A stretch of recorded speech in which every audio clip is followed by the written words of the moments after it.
तपु हाँ भी गोटे कथा कहमी तोते कौन ये 2 मास भितर घर काम कंप्लीट करके तो गोटे एसी फेसी लगे गोटे बाहर कौन तो घरे कहते तुम घरे गोटे कौन 4 चकिया आने बोली हाँ ये दुर्गा पूजा ऑफर अछि बा आनिबी आनिबु हाँ ये कौन भी पैसा पत्र कोठु आनिछु ये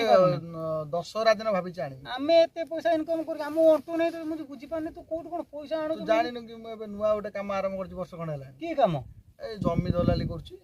भी तू केबेटु करलु किना बिका करौछि जमी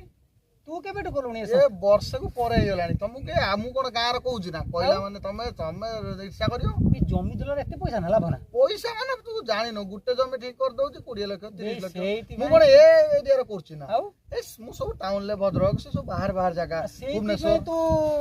माने घर फर करके आ सब से सेइटुआ पैसा आनि आबु अच्छा कोठा तू करूछु देखला हम घर पाखरे तो घरटा अछि हां ए भारी प्रॉब्लम भाई झगड़ा मगड़ा करछंती जे भारी ओन रास्ता को मिठा मिठा पकोछंती हां भाबु